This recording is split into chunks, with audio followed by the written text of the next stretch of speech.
Bago tayo magpatuloy sa ating kwento ay hinihiling ko muna sa'yo na ilike ang video na ito bilang pagsuporta, at kung gusto mo naman na magbigay ng mas matinding pagsuporta sa ating channel ay i-click mo lang ang super thanks dyan sa ibaba. Maraming salamat mga Emperor!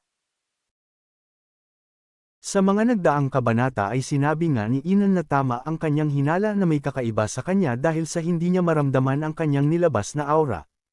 At sa pagpapatuloy nga ng kabanata ay sinabi ni Inan habang kinakabahan na paano ito naging posible, ito ang pinakamataas na antas ng cultivation at ito talaga ang ikasyam na antas ng Holy Martial Realm.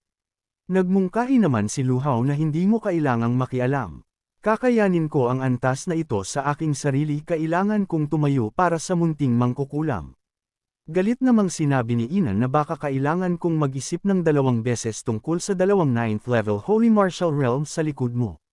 Ngunit ikaw na nasa antas lamang ng 3 yugto ay hindi na dapat pag-isipan pa.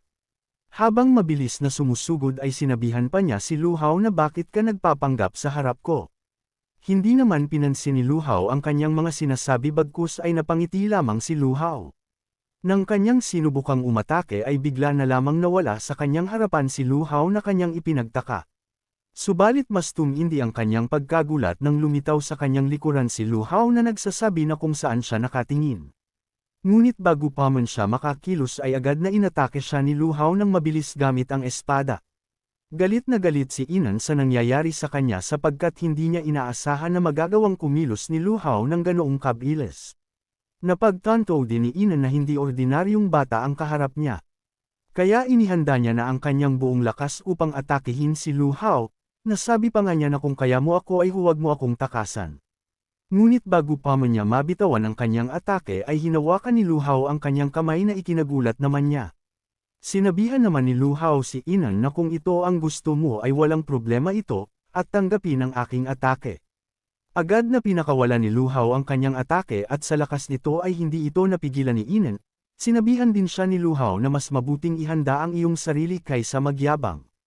Tumilapo ng malayo si Inan na nagdulot din ng malaking pinsala sa kanyang katawan dahil sa pagtama din sa bato. Nagkaroon ng bahagyang katahimikan ang lugar dahil hindi nila inaasahan na gawang matalo ng isang binata si Inan na mas mataas ang antas. Nasabi pa nga ng isa na kung paano ito posible, dahil nagawa siyang patumbahin ng isang atake lamang. Balik naman tayo kay Inan na hindi matanggap ang kanyang pagkatalo na sabi pa nga niya na hindi naman ito ang pamamaraan ng Bai Sheng sect. Kaya naman sino ka ba talaga? Sinabihan naman siya ni Luhao na ngayon naiintindihan mo na, ako si Haolu ang disciple ng Xuanjian sect at disciple din ako ng Elder Siang Wentai sa ilalim ng Taiyun Cake. Nang marinig ito ni Jian ay nagulat siya dito na sabi pa nga niya nagmula pala ito sa Taiyun Cake, hindi ba't iyon ang branch kung saan si Mu Feifan? At kung ganun siya ay junior ni Mu Feifan. Nang marinig naman ni Inan ang sinabi ni Luhao ay mas lalong hindi siya makapaniwala dahil siya na nagmula sa Poison Sovereign sect, ay natalo lang ng mahinang disciple na nagmula sa Xuanjian sect. Inangat naman ni Luhao ang kanyang espada at sinabihan niya si Inan na mali ang sinabi mong hindi ka matatalo. Kinabahan naman si Inan sa ginagawa ni Luhao kaya naman sinabi niya na kung ano ang gagawin nito sa kanya. Subalit hindi naman siya pinansin ni Luhao, at itinuloy ang kanyang atake dahilan upang mapasigaw na lamang si Inan sa pinsalang ginawa ni Luhao. Lumapit naman ang hangal at sinabihan niya si Luhao na hindi ko inasahan na ang iyong Xuanjian sect ay hindi lamang sa liga sa 3 Emperor Pavilion, ngunit pumunta din ngayon upang guluhin ang mga plano ng aking sekta. Ano nga ba ang layunin ng sektang Xuanjian mo? Inihayag naman ni Luhao na huwag kang masyadong narcissistic, ang pakikitungo sa iyo ay para lamang iligtas ang munting mangkukulam, at wala itong kinalaman sa sekta ko. Binatukan naman siya ni Jian, at sinabihan na tigilan na ang pakikipagdaldalan. Dagdag pa niya na ang kayamanan ay dapat na matatagpuan sa ilalim ng lawa na ito. Kaya naman magmadali na tayong kunin ito habang maaga pa. Napangiti naman si Jian dahil mukhang makukuha niya na ang kayamanan. Ngunit bago pa man siya makaapak sa lawa ay nagsalita si Shiin na maghintay ng sandali. Dahil may mga taong may malisyosong intensyon. Kinabahan naman si Jian sa sinabi ni Shiin. Sa ginawa ni Shiin ay lumutang ang katawan ni Inan. At agad na inihagis sa lawa upang malaman nila kung mayroon bang nakahandang patibong sa lawa. Lumutang naman ang katawan ni Inan sa lawa at wala na itong buhay. Maya-maya pa ay bigla na lang itong lumubog na parang nilamon ng lawa at ibig sabihin lang ay mayroong patibong dito. Nang makita naman ito ni Gian ay pinagpawisan siya dahil kung nagkataon ay siguradong nilamon na din siya nito dahil siya ang nauuna sa kanila. Kaya naman dahil dito ay nagalit si Gian sa hangal at sinabihan siya nito na naglakas loob pa ring makipaglaro. Hindi ka ba natatakot na maari kitang patayin ngayon, at kung gusto mo pang mabuhay ay sabihin mo kung nasaan ang totoong lagusan. Sarkastiko namang sinabi ng hangal na ikaw ang naglagay sa akin sa ganitong suliranin, bakit ko hahayaan na ikaw ang magkaroon ng paraan? Ngunit kung magmamakaawa ka at luluhod ay maari ko pang sabihin ito. Ngunit dahil sa tigas ng ulo ng hangal ay nenas na si Lu Hao kaya naman kanya na itong pinaslang. Nag-alala naman si Gian sa ginawa ni Lu Hao, kaya naman sinabi niya na kung bakit niya ito pinatay, at paano natin malalaman ang lagusan ngayon. Nilapitan naman siya ni Lu Hao at sinabi niya na huwag mag-alala. Nalaman ko na ang karamihan sa mekanismo, maaari nating mahanap ito sa ating sarili. Nagulat naman si Gian sa sinabi ni Lu Hao dahil hindi niya inaasahan ito kay Lu Hao. Makalipas pa ang ilang oras ay nakapasok na sila sa kailaliman. Kaya naman tuwang-tuwa na lamang si Gian na sabi pa nga niya kay Lu Hao, na talagang nagawa natin ito nang dahil sa iyo kahanga-hanga ka talagang bata. Sinabihan naman sila ni Shein na kailangan na nilang umalis dahil wala na silang oras. Ngunit habang tumatagal sila sa pagpasok sa kailaliman ay nagtataka na sila kung bakit parang may mali. Kaya naman sinabi na ni Shein na sandali lang at parang naliligaw na tayo. Sinabi naman ni Gian na ano bang nangyayari, bakit dumarami ang sangang daan. Ito ay talagang komplikado. Napaisip naman si Lu Hao na sabi pa nga niya na hindi lang yun, pero parang ilang beses na kaming dumaan sa iisang lugar, at maaaring maging kalituhan ang lugar na ito. Dagdag pa ni Lu Hao habang nilalabas niya ang mapa na nakakadismaya talaga ang treasure map ni Gechen, at ito ay nagpapahiwatig lamang ng isang lokasyon na alam ng lahat. Habang patuloy niyang sinusuri ang mapa ay mayroon siyang napansin na sabi pa nga niya na parang may kakaiba sa mapa. Habang ang dalawa naman ay nahihirapan na maghanap kung nasaan ang daan, nasabi pa nga ni Gian kay Shein na kung ano na ang kanilang gagawin. Napabuntong hininga naman si Shein sa tanong ni Gian at sabay niyang sinabi na nakatadhana na hindi natin makukuha ang kayamanan pagkatapos ng lahat.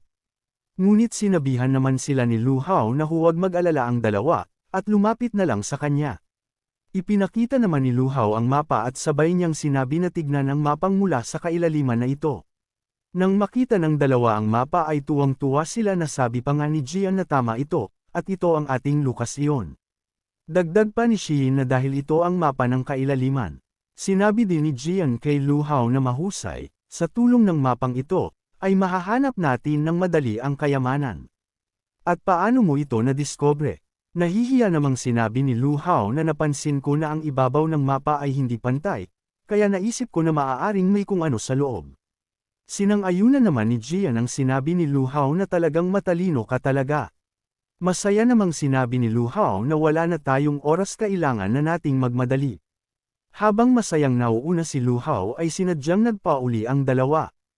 At nagtinginan ito sinyalas na may maitim na plano ang dalawa. Makalipas pa ang ilang sandali ay nakarating na sila sa loob ng kayamanan. At makikita sa harap nila ang malaking cauldron at ang 3 libro na naglalaman ng pamamaraan. Sinabi naman ni Shein na sa wakas, dumating na ang matagal na sandaling ito. Tinanong din niya si Lu Hao na kung natatandaan pa ba ng ating bida ang kanilang kasunduan. Nakaramdam naman ng hindi maganda si Lu Hao, kaya naman mahinahon niyang sinabi na naaalala ko na hahatiin natin ang Earth Profound Stone sa 60 hanggang 40, at ibinabahagi natin ang mga techniques. Seryoso namang sinabi ni Shein na ngayon, ay nagbago na ang isip ko, kaya kong ibigay sa iyo ang lahat ng Earth Profound Stones, ngunit kailangan kong bigyan mo ako ng pabor. Naging seryoso naman si Lu Hao nang marinig niya ang sinabi ni Shein, at agad niyang inihanda ang kanyang sarili. Habang naglalabas ng aura si Shein ay sinabi niya kay Lu Hao na sana matulungan mo akong tiisin ito. At agad niyang inactivate ang cauldron at dahil dito ay lumabas ang kulay pulang aura. At nabuo ang isang malaking vermilion bird na naglalabas ng nakakapasong aura. Mabilis naman na nagtungo ang Phoenix kay Lu Hao sinyalas na hindi maganda ang kahihinatnan nito. Wala namang nagawa si Lu Hao nang kunin siya ng Phoenix dahil sa lakas nito. Walang kahirap-hirap siya dinala patungo sa cauldron. Hindi naman maintindihan ni Lu Hao ang nangyayari, at pakiramdam niya ay may puwersang dumadaloy sa katawan niya, at parang sasabog na ito. Sinabi naman ni Jian kay Lu Hao na magmadaling i-activate ang iyong Dragon Bloodline, at kung hindi ay maaari kang mamatay. Ninas naman si Xiyin sa ginawa ni Jian kaya naman pinapatigil niya ito. Nang marinig naman ni Lu Hao ang sinabi ni Jian ay nagtataka siya na kung paano nalaman nila ang kanyang Dragon Bloodline. Ngunit dahil wala na din naman siyang maisip na iba pang paraan ay sinunod niya na lamang ang sinabi nito na gamitin ang Dragon Bloodline niya. Nang ma-activate ni Lu Hao ang Dragon Bloodline niya ay agad na lumabas ang gintong aura at nilabanan ang Vermilion Bird. Maya-maya pa ay nawala na ang pulang aurang kumapit kay Lu Hao at napalitan ito ng dilaw na aura sa tulong ng kanyang Dragon Bloodline. At dahil dito ay nakawala na si Lu Hao sa panganib na maari niyang ikamete. Sa taas ng pagkakahulog niya ay napasigaw na lamang siya sa sakit. Sinabihan naman na ni Jian si Xiyin na oras na para gawin ang dapat. Agad na ginamitan ni Xiyin ng kanyang pamamaraan ang Vermilion Bird upang makuha niya ito. Sa kanyang ginawa ay agad naman niya itong nakuha ng walang kahirap-hirap. Habang nahihirapan pa si Lu Hao ay tinanong niya ang dalawa na kung sino ang tulad niyong dalawa. Sinabihan naman siya ni Xiyin na Young Master Hao, naalala mo pa ba nung tinanong mo ako, na kung bakit kami ay tinatawag na mga labi ng tatlong Emperor Pavilion?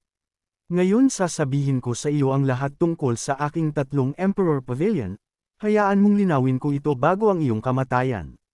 Alam mo ba na sa kabila ng mundong ito, may mga mas makapangyarihang nilalang? Tinatawag nila ang kanilang sarili na celestial, na kumakatawan sa makalangit na paraan, na namumuno sa mundo ng mga tao ng may ganap na lakas, at ang aking mga ninuno ng tatlong Emperor Pavilion ay dating bahagi ng mga celestial na ito. Noong sinaunang panahon, malupit na namamahala ang mga celestial sa kaharian ng tao, na nagdulot ng pagdurusa sa lahat ng nabubuhay na nilalang. Ang aking mga ninuno ng tatlong Emperor Pavilion ay hindi nakayanan sa kanilang mga puso at tumayo sa gilid ng kaharian ng tao, nakikipaglaban sa mga celestial. Matapos magbayad ng masakit na halaga, sa wakas ay pinatalsik nila ang mga celestial. Ngunit pagkaalis ng mga celestial, ang iyong mga taong mandirigma ay nagnanais ng aming makapangyarihang mga diskarte. Pinagsamantalahan ng aming mga ninuno na hamina, tinugis nila ang lahat. Sa ngayon, ang mga inapo ng tatlong Emperador Pavilion ay iniiwan ng mga celestial at tinutugis ng sangkatauhan, sa malawak na mundong ito, wala tayong mapagtatagwan. Galit namang sinabi ni Lu Hao na kaya, gusto mong humingi ng paghihiganti laban sa mga mandirigma ng tao. Kinumpirma naman ito ni Xiyin na tama ang sinabi mo, kaya kailangan ko itong Vermilion Bird Bloodline para lumakas ang lakas ko. Nakakalungkot lang na ang paghihigpit sa cauldron na ito ay nangangailangan ng isang taong may minanang linya ng dugo upang pasanin ang kailangan. Nung nahihirapan ako, nagkataon naman na lumapit ka sa akin. Seryoso namang sinabi ni Lu Hao na ibig sabihin ba nito, ay sinama mo lang ako upang gamitin. Sa sinabi ni Lu Hao ay sinabi ni Xiyin na Master Hao, ang kailangan mo lang gawin ay makipagtulungan sa akin na gamitin itong cauldron para ilipat ang bloodline ng dragon mo kay Jian. At pagkatapos ay ililigtas ko ang iyong buhay. Naalala naman ni Lu Hao noong araw na nasira ang kanyang Meridians, na ang pagkawala ng minanang martial lineage ay magbabalik sa akin sa walang kwentang taong iyon. Kaya naman sinabi niya kay Xiyin na bago mo makuha ito ay kailangan mo muna akong mapatay. Ngunit alam ni Lu Hao na hindi maganda ang kanyang sitwasyon dahil sa lakas na nawala sa kanya kanina. Sinabihan naman ni Xiyin si Lu Hao na huminto sa pakikibaka, ikaw ay pinipigilan ng mga paghihigpit, at ngayon ay wala ka ng lakas upang lumaban. Napabuntong hininga naman si Jian at sabay niyang sinabi kay Lu Hao na brother sa tigas ng ulo mo ay ang kaya ko lang ang saktan ka. Agad na sumugod si Jian upang samantalahin ang nanghihinang katawan ni Lu Hao. Sa isip-isip naman ni Lu Hao na kung ano ang gagawin ko ang aking Divine Dragon Bloodline ay ganap na pinigilan, walang pagkakataong manalo kung magsisimula ako ng laban. Subalit sa kabutihang palad ay biglang lumabas si Fairy Master at sinabihan siya na nakakahiya ka talaga. Nagulat naman si Lu Hao sa biglang paglabas ng Fairy Master, dagdag pa ni Fairy Master na ako na ang bahala dito. Habang ang kamao naman ni Jian ay malapit nang tumama sa mukha ni Lu Hao. Ngunit dahil sa ginamit na ng Fairy Master ang katawan ni Lu Hao ay napangiti na lamang ito. Kaya naman nagulat si Jian nang hindi tumama ang kanyang atake, At sabay na sinabihan siya ni Fairy Master na walang silbi ang ginawa nitong atake. Ngunit mas lalong tumindi ang kanyang pagkagulat nang biglang lumitaw si Fairy Master sa kanyang likuran. At ibinagsak ang kanyang ulo sa sahig, na hindi naman inaasahan ni Jian. Nag-alala naman si Shein sa nangyari kay Jian kaya naman napasigaw na lamang ito habang kanyang tinawag ang pangalan ni Jian. Sinabihan naman ni Fairy Master si Lu Hao na sayang, mahina pa rin ang pangunawa mo sa Dragon God Bloodline. Kinabahan naman si Shein sa biglang pagsugod ni Lu Hao. Kaya naman agad niyang ginamit ang kanyang abilidad upang sabayan si Fairy Master. At agad niyang pinakawala ng kanyang atake, ngunit hindi naman ito pinansin ni Fairy Master at nagpatuloy lang sa kanyang pagsugod. Nagulat naman si Shein dahil naging walang silbi ang kanyang atake at ang malala pa ay malapit na si Fairy Master. Nakangiti namang sinabihan ni Fairy Master si Lu Hao na manuod ng mabuti kung paano lumaban. Nang makalapit siya ay agad niyang pinakawala ng kanyang atake. At sa lakas nito ay nagkaroon ng malakas na pagsabog at sa kabutihang palad ay naiwasan naman ito ni Shein. Napansin naman ni Shein na parang may kakaiba kay Lu Hao na sa isip-isip pa nga niya na anong nangyayari. Saan galing ang kanyang momentum na parang ibang tao? Habang nasa ilalim siya sa kanyang pag-iisip ay biglang lumitaw si Fairy Master sa kanyang harapan at sabay na sinabi nito sa kanya na habang nasa gitna ng laban, hindi ka dapat na didistract. At manatiling nakatuon ang pansin sa kalaban. At agad na nagpakawala ng malakas na atake na hindi naman naiwasan ni Shein. Subalit nagawa namang makatayo ni Shein nang bumagsak siya, ngunit baka sa kalupaan na hindi basta-basta ang gayong atake. Sa lakas nga ng atake ay nasira ang kalupaan ngunit nanatiling nakatayo si Shein.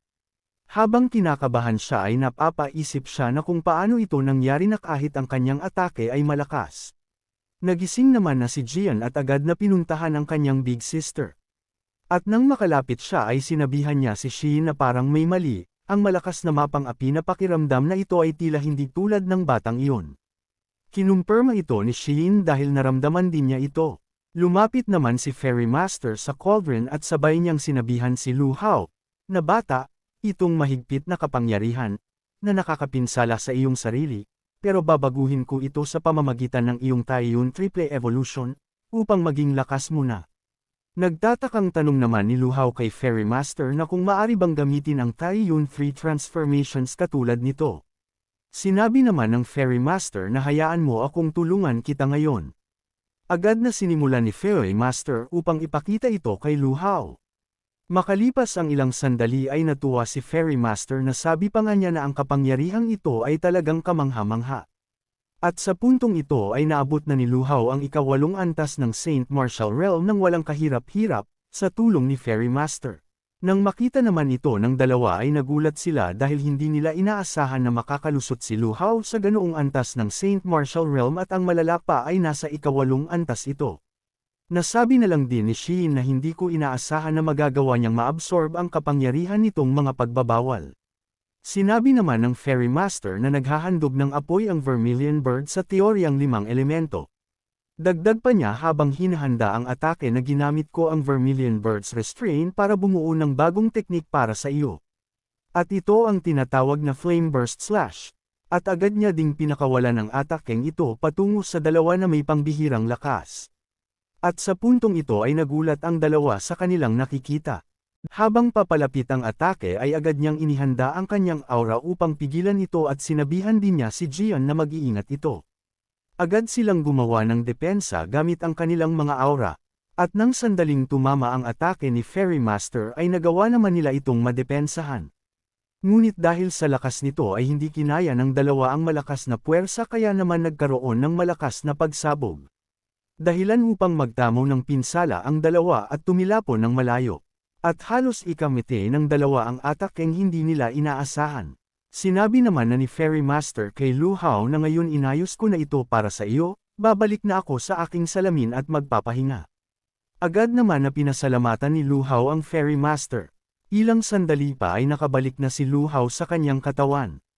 Nang makita niya ang lugar ay nasabi na lang niya na hindi ba masyadong walang awa si Master Fairy. Parang ganap na gumuho ang lugar na ito. Agad niyang nilapitan ang cauldron upang kanya itong kunin. Nasabi pa nga niya na mukhang ang alchemy furnace na ito ay top grade item. Kakailanganin ko ito. Tinawag naman ni Jian si Lu Hao na tulungan sila nito. Halos hindi naman makatayo si Jian habang inaalalayan niya si Shin dahil sa napinsala din siya. Nakita naman ni Lu Hao ang kalagayan ng dalawa at hindi niya maiwasan na hindi tulungan si Jian dahil sa kung tutuusin ay tinulungan din siya nito kanina. Makalipas ang ilang oras sa San Wong Pavilion Manor ay nandito na sina Lu Hao at ang dalawa. Sinabi naman ni Shin habang nahihiya na ang tanga ko kanina, kaya naman humihingi ako ng pasensya Young Master Hao, ginantihan mo ng kabutihan ang kasamaan namin sa pamamagitan ng pagligtas sa amin ni Jian, ako si Shin, ay lubos na nagpapasalamat. Sinabihan naman siya ni Lu Hao na ginawa ko lang iyon dahil tinulungan din naman ako ni Jian ng bahagya. Kaya hindi na kailangan ng ganyang pagpapanggap. Lumapit naman si Shin dala ang scroll at sabay niyang sinabi na dahil ang Young Master ay nagpakita ng kabutihan sa akin, hindi ako magdadalawang isip na suklian ito. Tinanong naman ni Lu Hao na kung ano ang scroll na ito, ipinaliwanag naman ni Shin na ito ang lihim na imbakan ng sekta ng alchemy, na naglalaman ng pagdadalisay ng maraming bihirang elixir. At ito ang mga pamamaraan ng 3 Emperor Pavilion, at ibibigay ko din sa iyo. Sinabi naman ni Lu Hao na dahil ganun ang kaso tatanggapin ko ito, ngunit hayaan mo akong linawin ito, kung gagalitin niyo ulit ako ng walang dahilan, hindi na ako magpapakita ng awa. Dagdag pa ni Lu Hao, habang paalis na dito nagtatapos ang mga salita, maghiwalay tayo ng landas. Mabilis naman na lumipas ang ilang araw na kung saan nakabalik na si Lu Hao. Habang tumatakbo ay sinasabi niya na nakabalik na ako Master, Senior Brother. Ngunit napahinto naman siya nang mapansin niya na parang may problema ang kanyang master. Sa kadahilanang naiinis ang kanyang master sa nalalapit na competition. Agad naman na pumasok si Lu Hao at sabay niyang sinabi na kung ano ang nangyayari master. Natuwa naman ang kanyang master nang makita niya si Lu Hao, kaya naman sinabi niya na tamang-tama lang ang pagbalik mo bata. Dahil magsisimula na ang engranding kompetisyon, at ito ay perpektong pagkakataon para sa iyo at ni Nunperale na humakbang sa ring. Wala namang ideya si Lu Hao sa iminungkahi ng kanyang master. Ipinaliwanag naman ng kanyang senior na sa kasalukuyan ang aming sekta ay mayroon lamang 10 pwesto na magagamit para sa engranding kompetisyon ng sect. Nagpa siya ang sekta na pumili ng mga kandidato sa pamamagitan ng mga laban sa hamon ng disipulo. Ang hamon ay one-on-one duel, at ang nangungunang 10 challenger lang ang magkakaroon ng pagkakataon na makakuha ng pwesto. Nang maintindihan ito ni Lu Hao ay masaya niyang iminungkahi na ang pagiging simple ay hindi palaging nangangahulugan na ito ay madali. Ang laban na ito ay maaaring maging tahimik na matindi, at ang kompetisyon ay mabangis, yan ang espiritu. Lumabas ka doon at ipakita sa kanila kung saan ka galing. Mabilis naman na sumapit ang 3 araw na kung saan nagsimula na ang kompetisyon. Mabilis naman na ipinakita ni Lu Hao ang kanyang galing sa pakikipaglaban at ang ika-5 laban na ito ay naipanalo na naman ni Lu Hao. Sa ika-6 na laban ay nanalo na naman ang Tai Yun Feng Haolo ng walang kahirap-hirap. At dahil ito sa hindi pa nakakalaban ni Lu Hao ang mga malalakas na disciples, habang nasa arena si Lu Hao ay naisip niya na kahit papaano ay maganda ang daloy ng laban niya, at kailangan pang manalo upang marating niya ang nangungunang 10 na kalahok. Bigla ding pumasok sa isip niya ang kanyang senior na kung ano na kaya ang ginagawa nito. Sa kabilang banda ay makikita natin ang senior ni Lu Hao na parang tinatamad sa pakikipaglaban at nasabi din niya na pagkatapos ng lahat ng mga taon na ito, ang mga junior brother sa sekta ay napakadali pa ring talunin.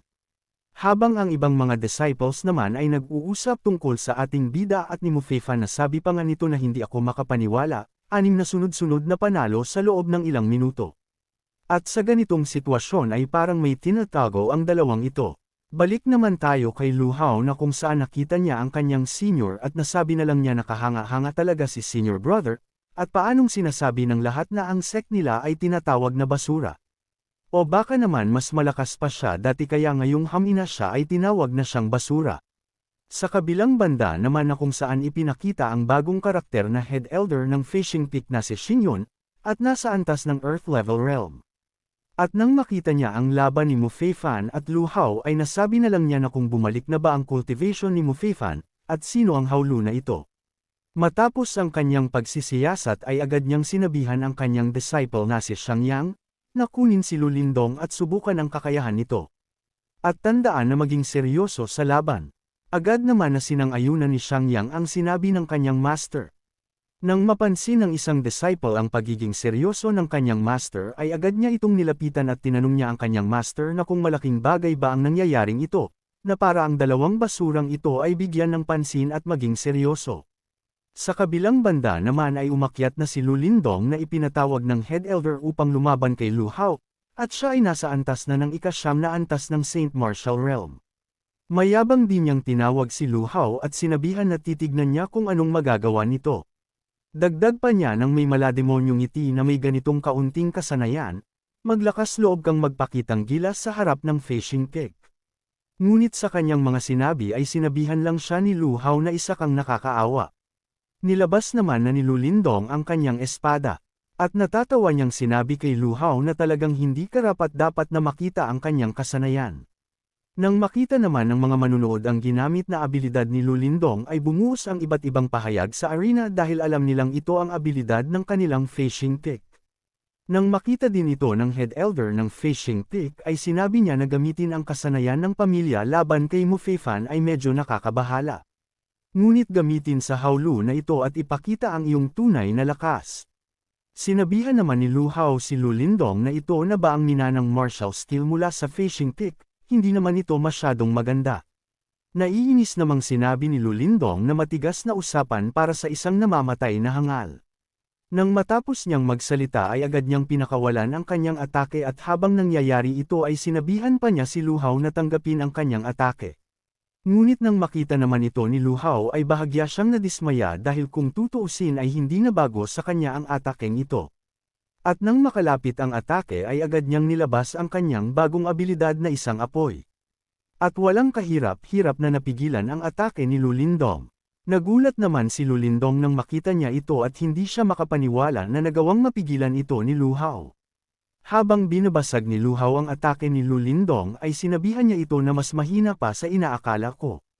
Hindi ko sasayangin ang oras ko sa iyo, at agad din niyang binalutan ang kanyang espada ng kanyang aura. At mabilis na nagpakawala ng kanyang atake at dahil dito ay namuo ang isang alon ng aura na patungo kay Lu Lindong. Hindi napigilan ni Lu Lindong ang atake ni Lu Hao kaya't tumilapon siya nito ng malayo. At mabilis na nawala ng malay dahil sa pinsalang natanggap niya. Sinabihan din siya ni Lu Hao na natalo ka, bumalik at magsanay pa ng husto. Nagulat naman ang mga manunood nang makita nila ang ginawa ni Lu Hao at hindi sila makapaniwala na napinsala ng husto si Lu Lindong na nasa antas ng Peak Saint Martial Realm ng isang galaw lamang.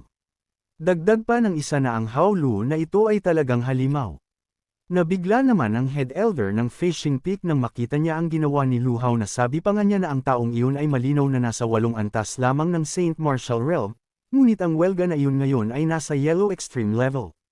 Nagising naman na si Lu Lindong at galit na galit niyang sinabi kay Lu Hao na pinahiya mo ako sa harap ng mga kapwa ko disciples. Agad niyang nilabas ang kanyang aura sa kanyang kamay. At mabilis na sumugod kay Lu Hao habang kanyang sinabi na papatayin niya ang ating bida. Ngunit napansin naman siya ni Lu Hao. Nang sandaling tumama ang kanyang suntok ay bigla siyang napatigil. At nagtataka din siya na kung bakit hindi man lang iniwasan ng ating bida ang kanyang atake at mukhang hindi ito nasaktan. Tinignan naman siya ni Lu Hao ng seryoso at dahan-dahan na nagbago ang mata nito. At nang makita ito ni Lu Lindong ay nagulat siya nang maramdaman niya ang malakas na aurang nagmamula sa mata ni Lu Hao. At ilang sandali pa ay nagkaroon naman ng imaheng dragon ang mata ni Lu Hao. At mas naging matindi pa ang matinding aura na kanyang nararamdaman na parabang gusto siya nitong itaboy. Maya-maya pa ay hindi na kinaya ni Lu Lindong ang makapigil hiningang aura ni Lu Hao dahilan upang tumilapon na naman siya ng malayo at magtamo ng matinding pinsala. Mas lalong nagulantang naman ang head elder ng fishing peak nang makita niya ang ginawa ni Lu Hao na sabi pa nga niya na nagawa ni Hao Lu na paliparin si Lu Lindong nang hindi man lang gumagalaw. Nag-alala naman ang mga junior disciples ng fishing peak nang makita nila ang kanilang senior brother. Agad na tumalon sa arena si Meng Xiangyang upang tignan ang estado ni Lu Lindong. Agad niya itong sinubukang gisingin ngunit wala itong reaksyon kaya naman napagtanto niyang patay na ang kanyang junior brother. Kaya naman galit niyang sinabihan si Lu Hao na sparring match lang ang Inner Sect Challenge na ito, bakit mo pinatay ang junior brother ko? Sarkastiko namang siyang sinabihan ni Lu Hao na nakita ng lahat na siya ang nagtangkang tambangan ako. Sa sinabi ni Lu Hao ay agad na inilabas niya ang kanyang aura at galit niyang sinabi na ang lakas ng loob mong ipagkumpara ang Tao Yunpik sa buhay ng aking junior brother. Nang makita naman ng mga disciples ang galit na si Xiangyang ay nasabi na lang nila na nasa panganib ang buhay ni Hao Lu ngayon. Ang Xiangyang ay ang tanging isa sa mga nakababatang henerasyon na nakarating sa rurok ng Yellow Extreme Realm. Agad na sumugod si Xiangyang patungo kay Lu Hao habang kanyang sinabi na kukunin niya ang buhay ni Hao Lu. Napangiti naman si Mu Feifan nang makita niya ang galit na mukha ni Xiangyang. Bago pa man makalapit si Xiangyang ay pinigilan siya ng kanyang master, habang nilalabas nito ang kanyang aura, at sabay na sinabi nito na gusto mo bang mapahiya pa ang fishing pick. Hindi naman makakilos si Xiangyang dahil ginamitan siya ng kanyang master ng kanyang aura upang hindi siya makagalaw. Agad naman na nagtanong si Xiangyang sa kanyang master na kung bakit pinigilan siya nito. Sinabihan naman siya ng kanyang master na wala siyang oras para ipaliwanag ito, kaya naman mas mabuting bumalik ka na lang dito. Kahit nag-aalangan siyang hindi sundin ang kanyang master ay sinunod niya na lamang ito dahil naisip din niyang baka may mahalaga din itong sasabihin. Nang makita naman ni Lu Hao ang ginawa ng head elder ng Fishing Peak ay nasabi na lang niya na natuklasan ba niya ang aking lakas kung kaya't pinigilan niya ito. Kung ganon ay mahusay na galaw ito, at dahil kung hindi ay mawawalan siya ng minamahal na 2 disciple sa araw na ito. Agad naman na ipinahayag ng tagapangasiwa na ang Hao Lu ay ganap na garantisadong nakapasok sa nangungunang 10 sa rurok. Ang Hao Lu ay matagumpay na hinamon at nakakuha ng pwesto.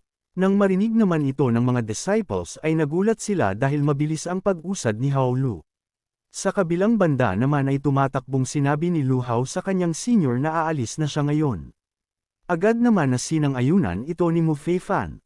At habang pinagmamasdan niya si Lu Hao ay napabuntong hininga na lamang siya. Isang paalala lang mga bida, ang pangalan ng ating bida ay Lu Hao, ngunit dahil ayaw niyang malantad ang kanyang pagkakakilanlan ay binaliktad niya ito, dahil sa dati niyang clan na pinagtaksilan siya. May nakapansin naman kay Lu Hao na isang miyembro din ng dati niyang clan, at napansin niyang nagmula sa Lu family ang ginamit na teknik ng ating bida. Makalipas ang ilang sandali sa Tao Yunpik ay maririnig ang ingay sa bahay ng master ng ating bida dahil sa malaking pera ang kanilang napanalunan sa kompetisyon. Sinabi din ni Mu Feifan na ito ang mga napanalunan ko sa pagtalo kay Hao Lu, wala masyadong tumaya sa kanya kaya mataas ang napanalunan ko. Pinasalamatan din niya si Hao Lu na ipinagtaka naman ng ating bida ng kung bakit nagpasalamat sa kanya ang senior. Ipinaliwanag naman ni Mu Feifan na hindi mo alam ang sama ng loob namin kay Xiangyang. Dahil sa kanya kaya ako napilayan, sumali ako sa sekta sa parehong taon ni Xiangyang. Pareho kaming itinuturing na minsan sa isang siglong henyo, at ang sekta ay nakatuon sa cultivation sa amin. Ngunit habang umuunlad ang aking cultivation, mabilis akong umunlad, at lumawak ang agwat sa pagitan namin ni Meng Xiangyang. Ang sobrang nakakasilaw ay hindi may iwasang umaakit ng selos. Hindi ko alam na si Elder Xingyun at Meng Xiangyang ay parehong galing sa angkan ng Meng clan. Sa huli, para maprotektahan ang titulo ni Xiangyang bilang numero 1 henyo, nilumpo ako ni Xingyun. Kaya't nang nakita kong talunin mo ang fishing pit ngayon ay lubos akong nalulugod. Nang marinig ito ni Hao Lu ay agad niya itong naintindihan na sabi pa nga niya na ibig sabihin ng Xingyun at ang Meng ay iisang pamilya lamang. Dagdag pa niya habang hinahawakan ni Hao Lu ang balikat ni Mu Feifan na ngunit ang iyong problema ay problema ko din, senior brother. At hahanap ako ng pagkakataon na personal kung mapatay ang dalawang iyon para may paghiganti ka. Nang marinig ni Mu Feifan ang sinabi ni Hao Lu ay masaya niyang sinabi na naniniwala ako sa iyo. Makalipas ang isang araw sa silid ng kwarto ni Hao Lu ay makikita ang kanyang copper mirror, sinyalas na nasa loob siya nito. Dito nga sa loob ay sinusubukan na mag-refine ng ating bida gamit ang nakuha niyang cauldron. Maya-maya pa sa kanyang ginagawa ay biglang sumabog ito at makikita ang paglabas ng itim na usok. Kaya naman agad niyang tinignan ang cauldron at nang makita niya ito, ay nasabi na lang niya na kung hindi na naman ba siya nagtagumpay.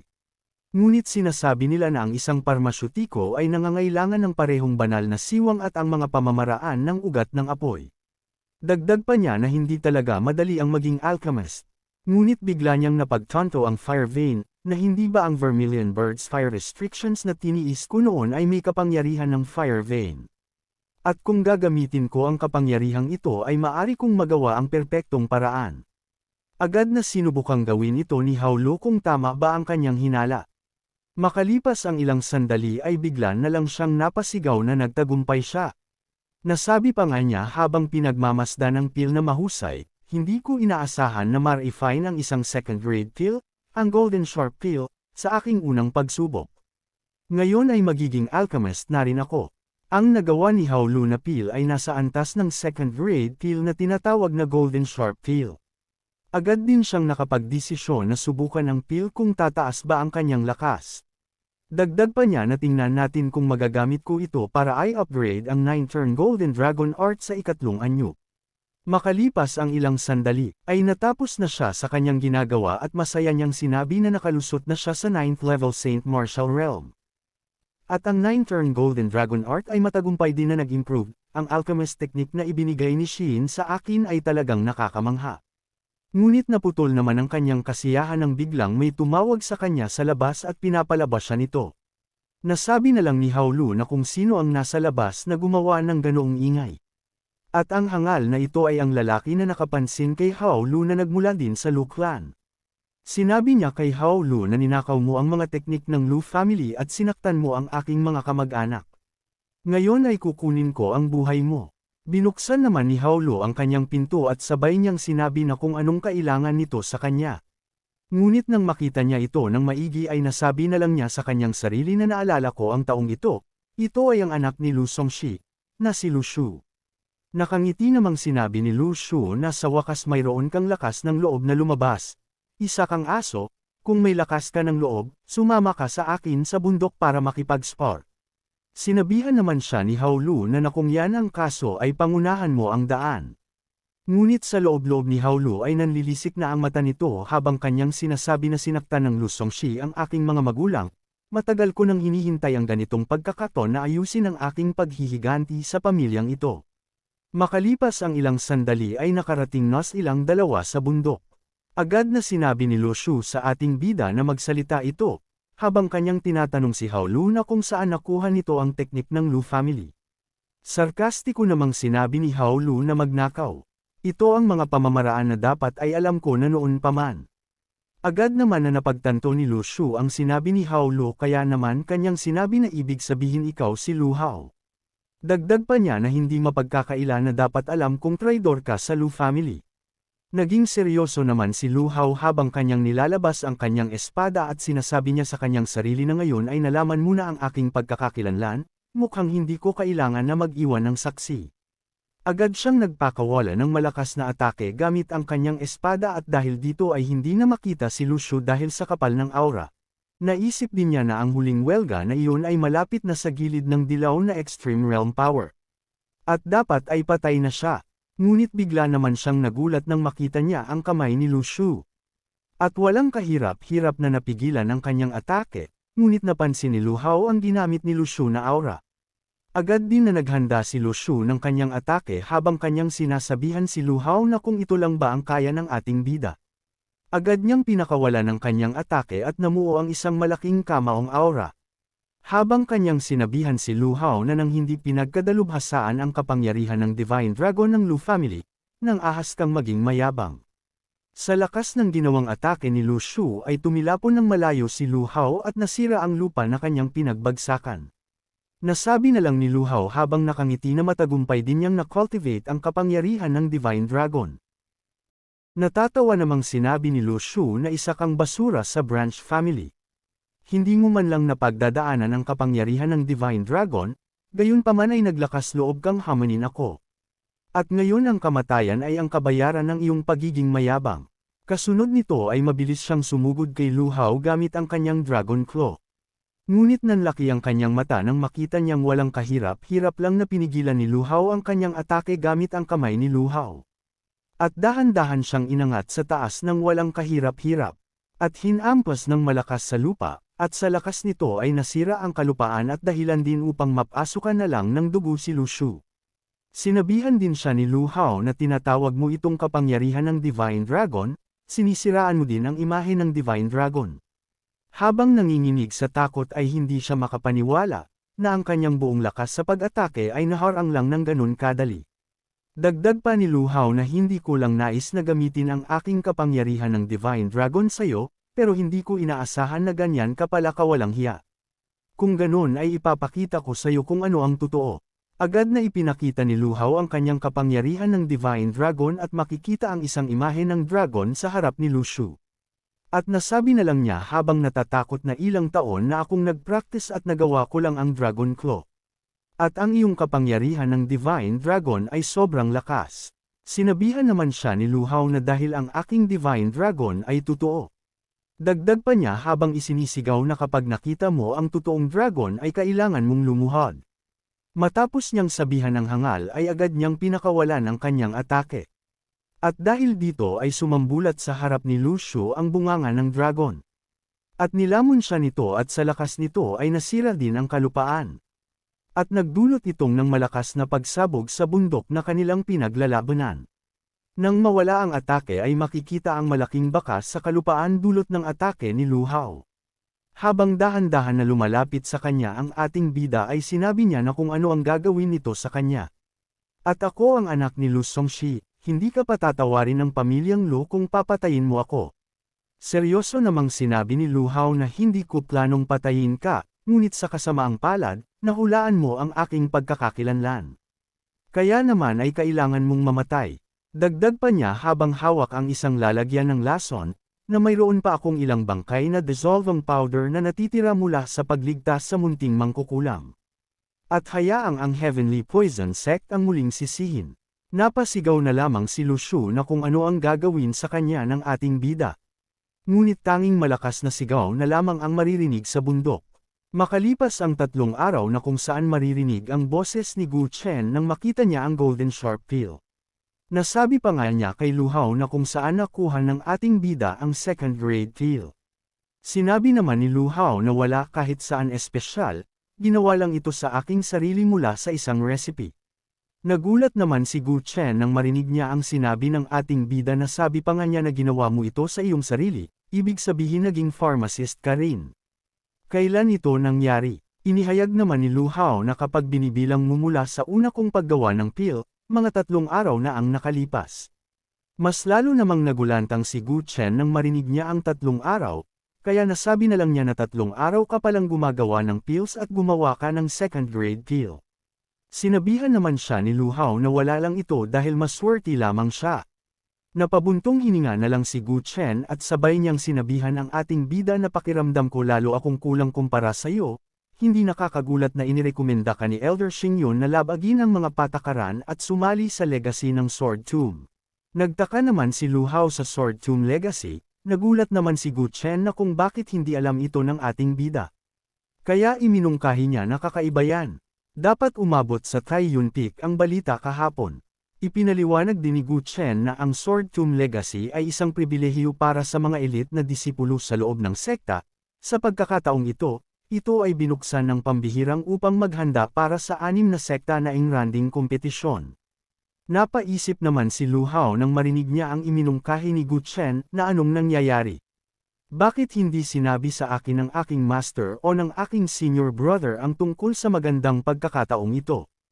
Abangan ang susunod na kabanata upang malaman natin kung ano nga ba ang dahilan ng master ni Lu Hao at kanyang senior na hindi sabihin sa kanya ang patungkol sa Sword Tomb Legacy. Dito na muna matatapos ang ating episode, at kung gusto mong subaybayan ang ating kwento ay mag-subscribe ka na at pindutin ang notification bell. At nang sa ganun ay updated ka sa pag-upload natin everyday, maraming salamat mga Emperor!